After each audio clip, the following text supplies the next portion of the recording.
As we enter the 7th week of war in Ukraine, the world has its eye on an election that may have a big impact on the geopolitical landscape of Europe and Russia's war. Incumbent Emmanuel Macron will face off against far-right candidate Marine Le Pen for the French presidency on April 24th. And Western allies fear a Le Pen victory could also mean perhaps a win politically for Vladimir Putin. Joining me now is the president and founder of Eurasia Group, Ian Bremmer. He's also the author of the forthcoming book, The Power of Crisis.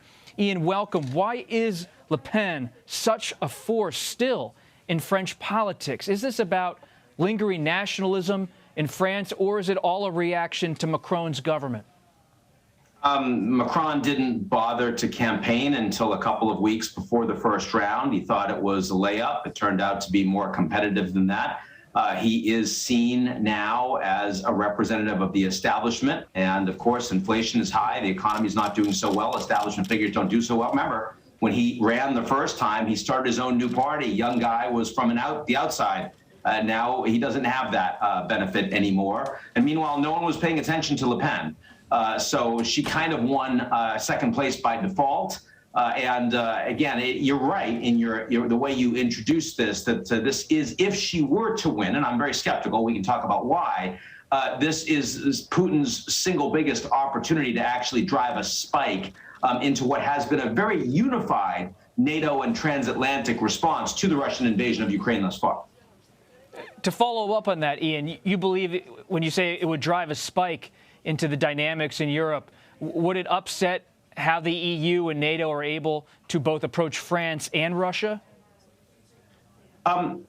She wouldn't leave NATO and she wouldn't leave the European Union. There's no support for that in the French population. And she'd have to have what you call a cohabitation, which means that she probably doesn't have a majority in parliament either. So she wouldn't be able to get that kind of legislation passed.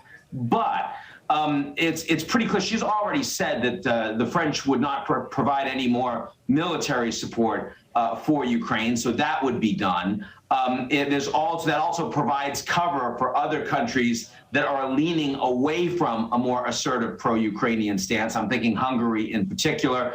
She clearly wouldn't support sanctions on oil, sanctions on gas, which would truly cut off the Russians economically from Europe. And furthermore, it's quite possible that she would try to undermine broader coordination of the Europeans and the Americans in terms of the geopolitical and diplomatic orientation to Russia. She has said on numerous occasions that after the war is quote unquote over, which really means once we get some kind of a ceasefire, that she believes that Putin and Russia are natural allies of France. That is antithetical from what you've heard from every other major country in the NATO alliance.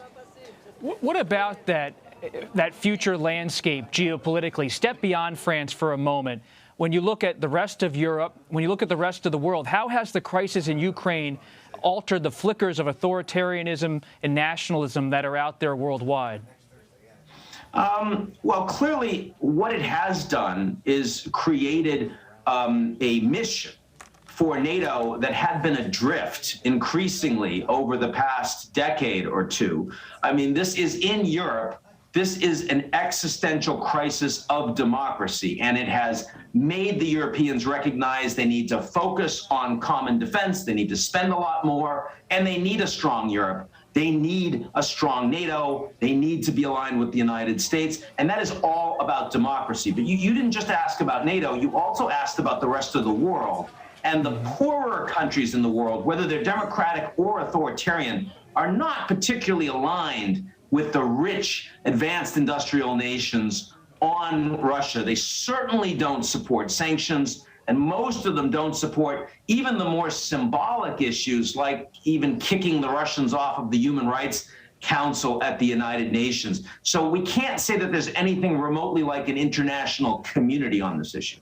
Well, what about China, Ian? On Wednesday, U.S. Treasury Secretary Janet Yellen, she called on China to help persuade Russia to end its assault against Ukraine. What is China's role now and moving forward in terms of Russia?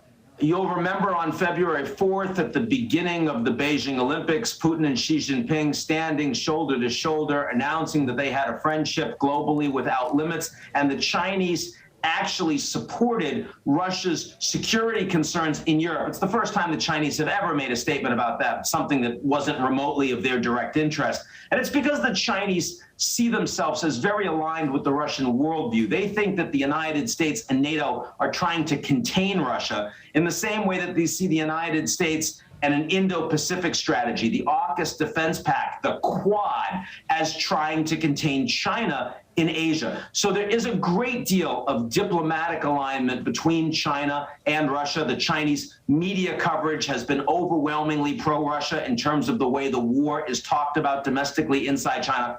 What the Chinese are not doing is breaking sanctions. In fact, levels of Chinese trade have decreased a little bit since the war, and that's because Chinese companies have lawyers, and they understand that they do not want to fall afoul of secondary U.S. sanctions that would hit those Chinese companies. China's trade with the United States and Europe is, of course, far greater of importance for China than the trade they have with Russia. Turning back to Western Europe, Ian, the UK's Prime Minister Boris Johnson, he's been pretty polarizing in his home country in recent weeks.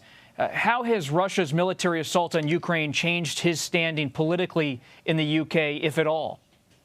It's improved it to a degree. There's been more of a rally around the flag. You'll remember when Boris Johnson was the first G7 leader to actually travel to Kyiv and did a walkabout of Kyiv with President Zelensky that was very supported on the ground in the UK. Before this invasion started, most of the punters in the UK would have said that Boris Johnson wasn't going to last through the summer. Now most people believe that he actually is able to finish out his term. So he has a new lease on political life as a consequence directly of this fight. And the United Kingdom has been one of the countries out there that has been most willing to provide advanced offensive weapon systems to the Ukrainians, providing a lot of humanitarian aid. They've really leaned in diplomatically to be out there in front in terms of support of Zelensky. Ian Bremmer, thank you. My pleasure, Robert.